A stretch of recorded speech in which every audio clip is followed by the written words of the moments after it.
अल्लाह ने इस दुनिया में 1,24,000 पैगंबरों को भेजा। उनमें सबसे पहले पैगंबर, सबसे पहले इंसान हजरत आदम अलैहिस्सलाम थे, जिनको अल्लाह ने बिना माँ बाप के पैदा किया था। जब अल्लाह ने हजरत आदम को पैदा करना चाहा, हजरत जिब्राइल अलैहिस्सलाम को हुक्म दिया, जाओ जमीन से एक मुट्ठी मिट्टी उठा कर लाओ।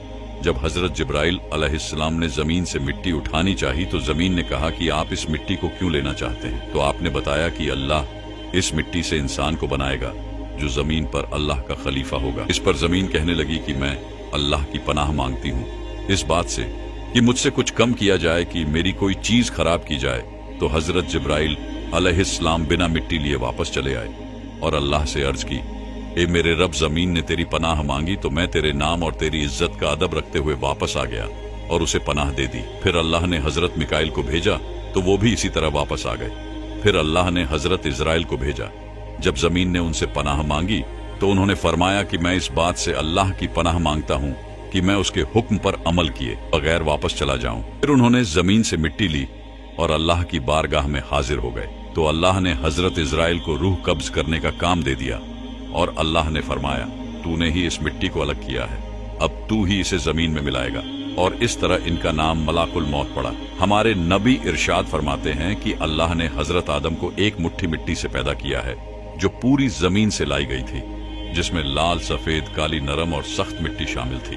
बाज मुफस्सिरीन ने लिखा है कि हजरत आदम अलैहिस्सलाम की मिट्टी में 60 किस्म के रंग शामिल थे। तमाम रंग आपकी औलाद में पाए जाते हैं। जब मिट्टी आ गई तब उसका गारा बनाया गया। फिर कई साल तक उस पर बारिश बरसाई गई। फिर उसे हवाओं के जरिए खुश्क किया गया तो बजने वाली मिट्टी की तरह हो गई। फिर फरिश्तों को हुक्म हुआ कि इसको मैदान ए अराफात के पास वादी नौमान में रख दिया जाए। फिर अल्लाह ने अपने दस्ते कुदरत से हजरत आदम अलैहिस्सलाम का पुतला बनाया। जब हजरत आदम अलैहिस्सलाम का पुतला बन गया तो फरिश्तों ने अब से पहले इतनी खूबसूरत शक्लो सूरत नहीं देखी थी। वो हजरत आदम अलैहिस्सलाम का चेहरा देखकर बहुत हैरान हुए। फिर वो 40 साल तक पुतले की शक्ल में ही पड़ा रहा। फिर अल्लाह ने रूह को हुक्म दिया कि हजरत आदम अलैहिस्सलाम के जिस्म में दाखिल हो जाओ। तो रूह ने अर्ज किया, या अल्लाह, ये जगह निहायत गहरी और अंधेरी है। 3 बार अल्लाह ने हुक्म दिया और तीनों बार यही अर्ज की तो अल्लाह ने फरमाया, ना चाहते हुए दाखिल हो रही हो तो निकलने में भी सख्त तकलीफ होगी। इसी वजह से जब इंसान के जिस्म से रूह निकलती है तो बहुत तकलीफ होती है। सबसे पहले रूह हजरत आदम अलैहिस्सलाम के सर में दाखिल हुई तो आपको छींक आ गई। तो अल्लाह ने आपके दिल में अल्हम्दुलिल्लाह कहने का इल्हाम फरमाया। तो आपने अल्हम्दुलिल्लाह कहा तो इस पर अल्लाह ने खुद या रेहमुखल्लाह कहा। जब आपके सारे जिस्म में रूह पहुंच गई तो अल्लाह ने फरमाया, ए आदम, बता मैं कौन हूं? हजरत आदम ने कहा, तू अल्लाह है, तेरे सिवा कोई इबादत के लायक नहीं। अल्लाह ने फरमाया, तूने सच कहा।